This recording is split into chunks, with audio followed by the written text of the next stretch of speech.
I'm Paulina Leiser, producer of Focus Today. Thank you for watching this video, and make sure to check our other videos at theDove.us.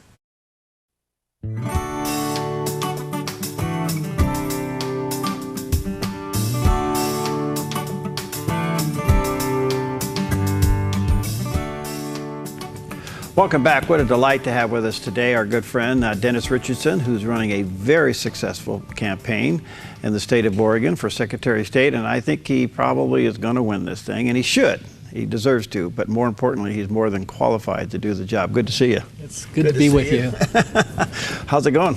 It's going really well, better than I deserve, and I'm grateful for it. The real key is going to be if those that care about having conservative principles get out to vote and get those around them out to vote. We need the turnout. It's vitally important. You've done very well with this campaign, not only with the conservatives, but you have won some very interesting endorsements from newspapers that otherwise probably wouldn't give you the time of day, but they see the importance of this race and what this job is really about, and that's getting this budget under control, isn't it? It really is. It's been amazing that I've gotten the endorsement of the Willamette Week, the Oregonian, the Eugene Register-Guard, the Statesman Journal, and all the other newspapers in the state that give endorsements. They've all come for me, and not one for Avakian, nor did he get a single endorsement in the primary when there was 2 Democrats running against him.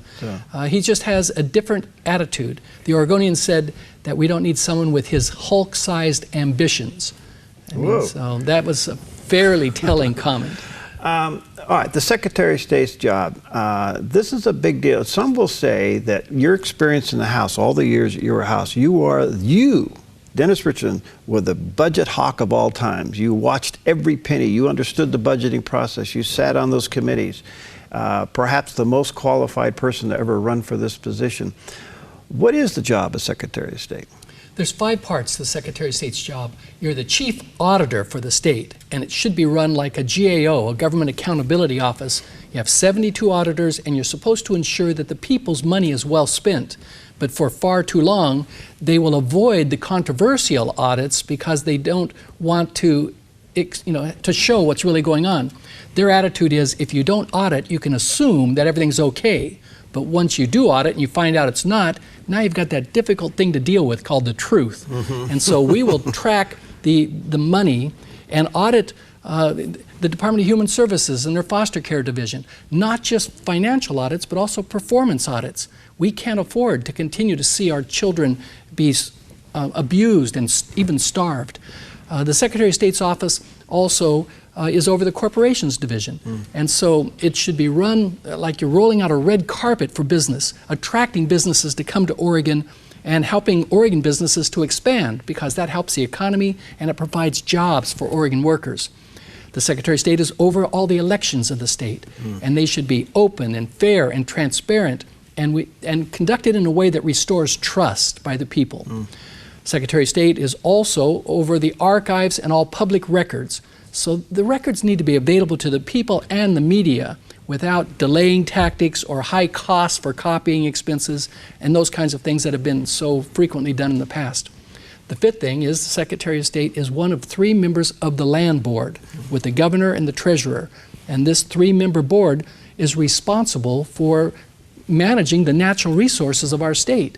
And it's supposed to be done in a way that conserves resources but also generates revenue for the Common School Fund.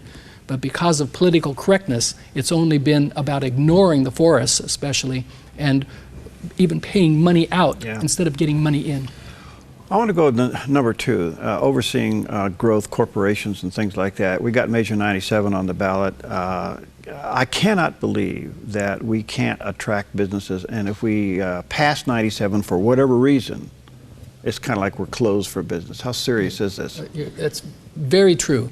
If Measure 97 passes, the Legislative Revenue Office, which is a nonpartisan group of economists and analysts, they've said that it'll cost 38,000 private sector jobs, that it will cost in raised prices about $600 per person per year. So that means that you don't pay a sales tax at the register, but because they're putting it on businesses, it'll result in higher prices.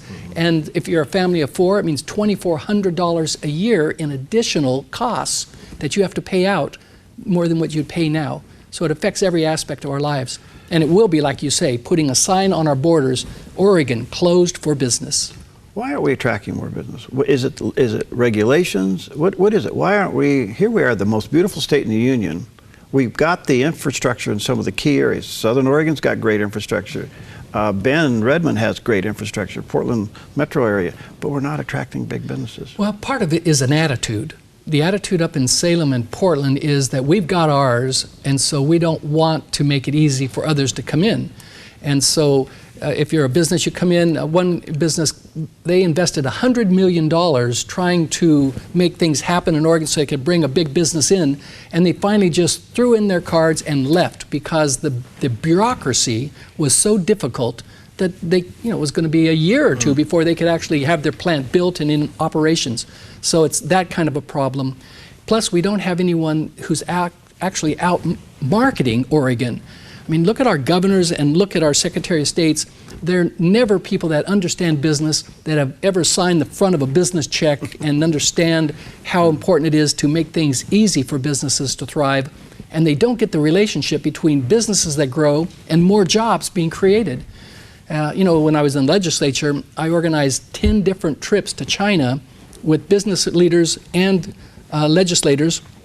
And the goal was to get business to, not businesses to move to China, but to have them buy Oregon's services and products.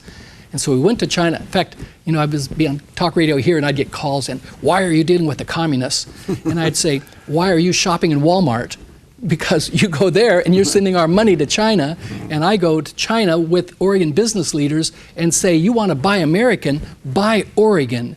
And we've come back with contracts over $1 million for Oregon businesses as a result of being able to go there, clearing out the red tape, and getting to people that make the decisions. Cover Oregon, what a mess. Would you audit that? Oh, absolutely. It's one of those things, those programs that have never been audited thoroughly because it would be so embarrassing. But we've learned no lessons. Over and over again, the state gets involved in projects that it's not capable of handling. They mismanage it. They lose hundreds of millions of dollars. They make excuses, but there's no accountability, no transparency, and no lessons learned. So we will audit Cover Oregon, as well as the CRC Bridge project. That was $200 million. There's so much that can be done, and we need to make sure that we don't keep making the same mistakes over and over again. In spite of the fact that the Liberals have had control of the legislature for so long, there is one little silver lining here, is that we have to balance our budget. Yes, that we would be in serious trouble if we didn't have to do that. And you obviously have gone through that process. But we always have this money floating around. We have a little extra here, a little extra there. It goes here, it goes there. We got Measure 97. Are we okay? I mean, do we have enough money coming in and going out, or is it what's the problem? Well, the PERS crisis is real. Yeah. I mean, we've got an increase in expenses just for PERS in the next 2-year budget of $884 million, and it's going to double after that, and then 2 years after that. And so what it means is that if you're a school district and you need 5 new teachers, you can only hire 4 because the money you would have paid the 5th one is going to go to the PERS payments on the 4 that you did hire. Wow. And so it means bigger school classrooms and shorter school years, and just at a time when we really need to be changing the education system because we're on this race to the bottom in graduation rates, high truancy rates. We're losing a generation of our students, and we can't afford that. Are we heading towards a train wreck? I mean, at what point we cannot afford PERS?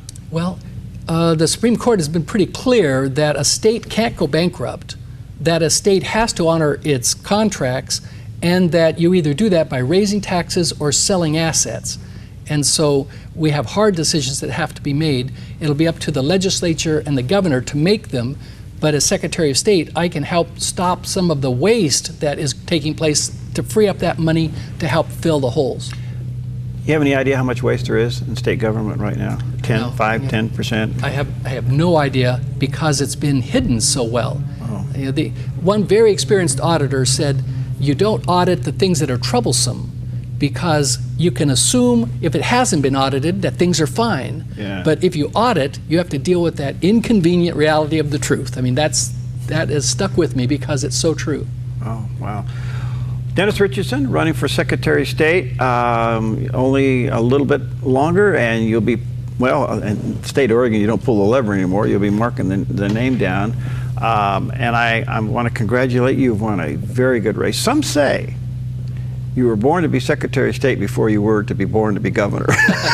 Well, you know, after I lost the election to John Kitzhaber, the next morning I was disappointed but not depressed, because each of us is responsible to do our best. God doesn't expect us to control the outcome. No. He expects us to control our effort. And I did everything I could, and I lost. And it turns out that it set the stage for me to become Secretary of State, and so I'm going to be a servant somewhere, and so I can do fine here. 4-year term? It's a 4-year term. Okay, and your first goal upon taking office? Well, first I'm going to meet with all the division heads and find out which the way they're facing. See, in the past, the leadership has been facing the people with their back to the bureaucracy. In other words, they're protecting the bureaucracy. My administration is going to be with my back to the people as an elected official facing the bureaucracy. And so if they're on board, then we can work together, and if they're not, then they may need to find something else. Can you recommend cuts? Oh, yes. Yeah, we can make recommendations. Can you recommend freezes? We can make recommendations in any area that affects the finances of the state. Wow, good. And so it's going to be very important to not just do fiscal audits, but also performance audits. When we audit the foster care system, it won't just be about the money.